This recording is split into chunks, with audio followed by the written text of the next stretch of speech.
जब जब धर्म डगमगाया है, जब जब मनुष्य अपने जीवन के मार्ग से भटका है, तब तब मैंने जन्म लिया है उसे राह दिखाने के लिए।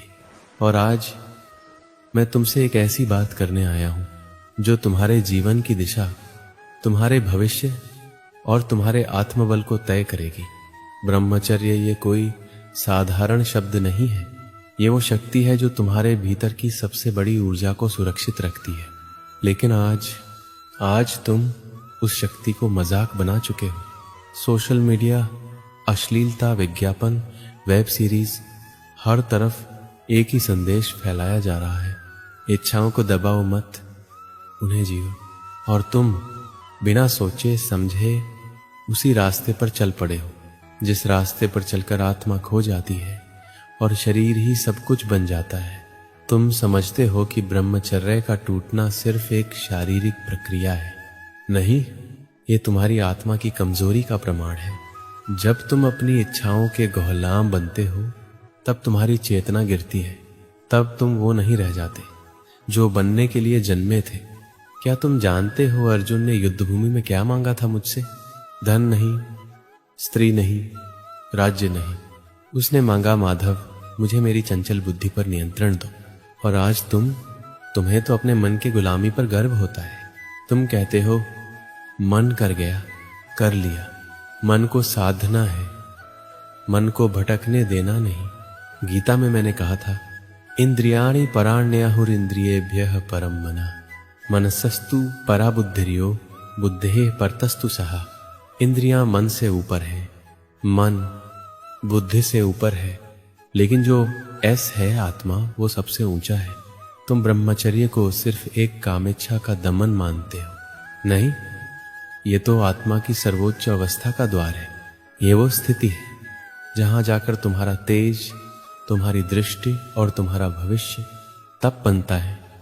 तप से सिद्धि बनती है और सिद्धि से ईश्वर बनते हो तुम। पर क्यों टूटता है ब्रह्मचर्य? क्योंकि तुमने अपने जीवन में कोई उद्देश्य तय नहीं किया। जिसका जीवन लक्ष्यहीन होता है वो क्षणिक सुखों में खो जाता है। तुम सोचते हो थोड़ी देर की ही तो बात है, पर मैं कहता हूं यही थोड़ी देर तुम्हारे जीवन की सारी ऊर्जा को नष्ट कर देती है। जिस वीर्य को तुम यूं ही गंवा देते हो, वो कोई अपशिष्ट नहीं है। वो तुम्हारे शरीर की सबसे पवित्र, सबसे सजीव शक्ति है। उसी से चरित्र बनता है, उसी से तेज बनता है, उसी से निर्णय की दृढ़ता आती है। तुम्हें लगता है ब्रह्मचर्य कठिन है? हाँ है, लेकिन यही कठिनता तुम्हें संसार के बाकी 99% लोगों से अलग बनाती है। जब तुम अपने मन को वश में रखते हो तो तुम किसी कंपनी के सीईओ से भी ऊंचे हो, क्योंकि एक बार आत्मनियंत्रण आ गया तो फिर सफलता, समर्पण और सिद्धि सब तुम्हारे चरण चूमते हैं। अब सुनो, आज की दुनिया तुम्हें क्या सिखा रही है? जो मन करे वही करो। Desire is natural, fulfil it. Suppress मत करो, एक्सप्रेस करो। ये सब भ्रम है। मन पर नियंत्रण न हो तो इच्छाएं तुम्हें खा जाती हैं। तुम इंसान नहीं रह जाते, एक शरीर बन जाते हो जो सिर्फ उत्तेजनाओं में जीता है। क्या यही जीवन है? तुम्हें लगता है अभी जवान हूं, बाद में सुधार लूंगा। नहीं, जो अभी नहीं सुधरता वो कभी नहीं सुधरता। ब्रह्मचर्य की शुरुआत उसी क्षण होती है जब तुम अपने मन से कह दो, बस अब और नहीं, अब मैं अपनी ऊर्जा व्यर्थ नहीं जाने दूंगा। अब मैं अपने लक्ष्य, अपने आत्मबल और अपनी चेतना को ऊपर उठाऊंगा। मैं देख रहा हूं आज की दुनिया में जहां ब्रह्मचर्य एक दिव्य गुण था, आज वही लोग उसे बीमारी बताने लगे हैं। डॉक्टर, साइकोलॉजिस्ट, आधुनिक विज्ञान अब ये कहते हैं कि संयम रखना अनहेल्दी है, जैविक प्रक्रिया है, इसे रोका नहीं जाना चाहिए। यदि ऐसा न किया जाए तो तनाव होगा, डिप्रेशन आ सकता है, और फिर तुम जो खुद अपने भीतर की शक्ति से अनजान हो, उनके कहने में आ जाते हो। सुनो, किसी डॉक्टर ने तुम्हें बताया कि आत्मा क्या है? किसी वैज्ञानिक ने तुम्हारे तेज, ओज और तप का परीक्षण किया है क्या? नहीं, क्योंकि उन्होंने शरीर को ही सब कुछ मान लिया है। जिसे दिखाई देता है वही सत्य है। ये उनका धर्म है, लेकिन ये तुम्हारा धर्म नहीं है। विज्ञान तुम्हें कहेगा नाइटफॉल होता है तो कोई बात नहीं, ये सामान्य है। पर मैं कहता हूं हर एक नाइटफॉल तुम्हारी शक्ति का एक कण बहा देता है, और एक दिन जब तुम्हें जीवन में निर्णय लेने होंगे, वहां तुम्हारा मन डगमगाएगा, क्योंकि तुम्हारा धैर्य, तुम्हारी ऊर्जा पहले ही बह चुकी होगी।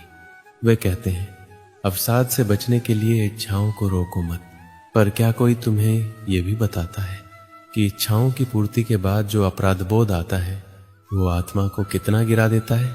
तुम जानते हो, जैसे ही तुम ऐसा कोई कार्य करते हो तुरंत कुछ क्षणों का संतोष आता है, लेकिन फिर भीतर एक खोखलापन जन्म लेता है। कोई डॉक्टर इसका इलाज नहीं देता, कोई साइंटिस्ट इस पर शोध नहीं करता, क्योंकि ये विज्ञान की सीमाओं से बाहर की चीज है। ये आत्मा की भाषा है, ये ब्रह्म का विज्ञान है।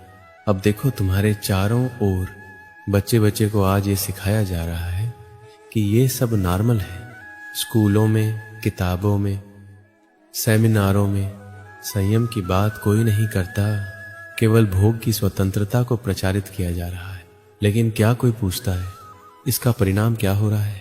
तुम्हारे भीतर की जो ताकत थी, जो तुम्हें लक्ष्य के पीछे पागल कर देती, जो तुम्हें तपस्वी बना देती, जो तुम्हें समाज से अलग असाधारण बना देती, वही ऊर्जा अब दिन रात इंटरनेट और उत्तेजक विचारों में नष्ट हो रही है। क्या विज्ञान ने कभी तुम्हें बताया कि जो वीर्य तुम खो रहे हो उसमें कितने करोड़ जीवन होते हैं, कितनी शक्ति होती है, उससे एक नया मानव जन्म ले सकता है?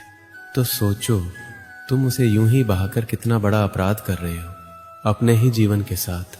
और वो डॉक्टर जो कहते हैं ये तो स्वाभाविक है, इसकी जरूरत है, क्या उन्होंने कभी आत्म संयम से जीने वालों का चेहरा देखा है?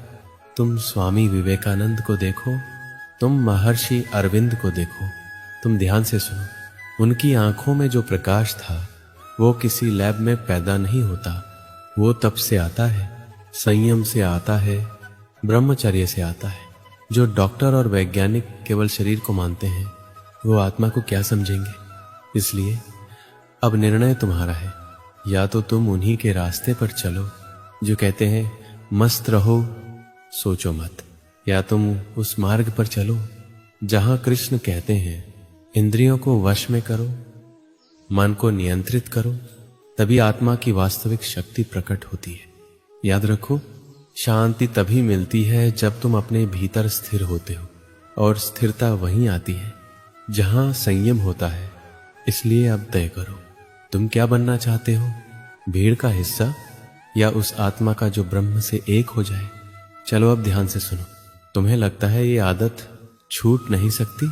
तुम कहते हो मैंने बहुत कोशिश की पर बार बार फिसल जाता हूं। मैं कहता हूं तुमने चाहा ही नहीं पूरे मन से, तुमने उसे शत्रु माना ही नहीं, तुमने तो उसे दोस्त बना लिया है जो तुम्हारी आत्मा को खोखला कर रहा है, जो तुम्हारी नजरों का तेज चुरा रहा है, जो तुम्हारे निर्णय की क्षमता को कमजोर कर रहा है। तुम उसी को आदत कहते हो। जिस दिन तुमने उसे अपराध समझा उस दिन से वो तुम्हारे जीवन से बाहर हो जाएगा। सुनो, हर बार जब तुम खुद को गिराते हो तुम्हारे भीतर एक आवाज आती है, मैं फिर हार गया। वही आवाज तुम्हारा आत्मा है, वही चेतावनी है कि तुम गलत रास्ते पर हो। अगर तुम उस आवाज को दबाते रहोगे तो एक दिन वो आवाज हमेशा के लिए शांत हो जाएगी। और जब आत्मा की आवाज मर जाती है तो इंसान सिर्फ शरीर रह जाता है, भोगता है, टूटता है और मिट जाता है। तुम्हारे भीतर जो शक्ति है वो इस दुनिया को हिला सकती। तुम सोचते हो मैं कुछ नहीं कर सकता, मैं कहता हूं तुम वो कर सकते हो जो इस पूरी दुनिया में कोई नहीं कर सकता। अगर तुमने अपने ऊपर जीत पा ली, तुम्हें देखकर दुनिया बदल सकती है, तुम्हारे जीवन से लाखों को प्रेरणा मिल सकती है। लेकिन इसके लिए तुम्हें तपस्वी बनना होगा। क्या तुमने कभी ध्यान दिया है, जब तुम इस गंदी आदत में डूबते हो तो कुछ ही क्षणों बाद तुम्हारा आत्मविश्वास गिर जाता है, तुम्हारा चेहरा बुझा बुझा लगता है, तुम्हारे बोलने की ताकत चली जाती है, तुम अकेलेपन में छिपना चाहते हो। क्यों? क्योंकि तुमने खुद अपने अस्तित्व से विश्वासघात किया है। अब समय है खुद से वादा करने का। अब नहीं, अब एक भी बूंद व्यर्थ नहीं जाएगी। अब मेरा तेज बहेगा पर कर्म में, अब मेरी ऊर्जा जलेगी पर लक्ष्य की आग में। हर बार जब मन लल जाए, हर बार जब विचार भटक जाए, तो आंखें बंद करके अपने भविष्य को देखो। या तो तुम एक निर्बल, थका हुआ, भटका हुआ इंसान बनोगे, या एक दिव्य, तेजस्वी, महान आत्मा। ये निर्णय तुम्हारे हाथ में है। ब्रह्मचर्य का पालन करने वाला लड़का कमजोर नहीं होता, वो सबसे ताकतवर होता है, क्योंकि उसने सबसे बड़ा युद्ध जीत लिया होता है। अपने मन से दुनिया कहेगी नॉर्मल है, सब करते हैं। तुम कहना सब करते हैं इसलिए मैं नहीं करूंगा, क्योंकि मैं आम नहीं हूं। मुझे आम बनना ही नहीं है, मुझे वो बनना है जो इतिहास में नाम छोड़ जाए। जिस दिन तुमने ठान लिया मेरे जीवन में अब बस लक्ष्य है, भक्ति है, सेवा है, भोग नहीं, बर्बादी नहीं, कमजोरी नहीं, उसी दिन से तुम्हारा जीवन बदल जाएगा। तुम्हारा चेहरा चमकेगा, तुम्हारी आंखों में तेज होगा, तुम्हारे शब्दों में आत्मबल होगा। तुम जहां जाओगे लोग कहेंगे इसमें कुछ अलग है। और वो अलग क्या है? वो है तुम्हारा ब्रह्मचर्य। अब सोचो, क्या तुम वो इंसान बनोगे जो खुद को संभाल नहीं पाया, या वो बनोगे जिसने अपने ही राक्षसों को हराकर एक नई दुनिया की शुरुआत की?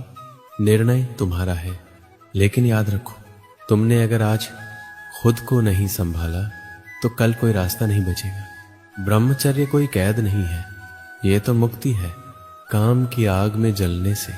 अच्छा है आत्मबल की अग्नि में तपना। अब उठो, जागो और कहो, अब मैं वो नहीं जो कल था। अब मेरा हर दिन तप होगा, हर रात विजय होगी, हर विचार ब्रह्म का होगा। अब कभी ब्रह्मचर्य नहीं टूटेगा। अब बोलो, मैं तैयार हूं युद्ध के लिए, अपने ही मन के विरुद्ध, अपनी ही आदतों के विरुद्ध। और मैं जीतूंगा, क्योंकि मैं तुम्हारे साथ हूं। हर उस क्षण जब तुम डगमगाओगे, हर उस रात जब मन कमजोर पड़ेगा, मैं कृष्ण तुम्हारे भीतर रहकर तुम्हें आवाज दूंगा, सावधान हो जाओ योद्धा। तुम्हें जीवन बदलना है तो पहले खुद को जीतना होगा। ब्रह्मचर्य को थाम लो, किस्मत खुद रास्ता बना देगी। जो अपनी शक्ति बचा लेता है वही दुनिया बदलता है। अगर सच में कुछ बड़ा करना है तो ब्रह्मचर्य पहला कदम है। मन पर काबू पा लिया तो दुनिया खुद झुक जाएगी। 2 साल खुद को समर्पित कर दो, फिर देखो चमत्कार कैसे होते हैं। जो ब्रह्मचर्य निभा गया वही असली विजेता है। ब्रह्मचर्य ही सब कुछ है। अगर करियर, आत्मबल और सफलता चाहिए तो पहले ब्रह्मचर्य निभाना सीखो। 2 साल खुद को तपाओ, इच्छाओं पर नियंत्रण रखो। अगर शक्तिशाली और सफल न बनो तो मुझसे कहना, यही असली विजय है, यही जीवन का सार है। सिर्फ 2 साल ब्रह्मचर्य निभा लो, दुनिया तुम्हारे कदमों में होगी। जिस दिन इच्छाओं पर जीत पाई उसी दिन इतिहास रच दोगे। जो खुद से जीत गया उसे कोई हरा नहीं सकता। शुरुआत आज से करो, अभी से।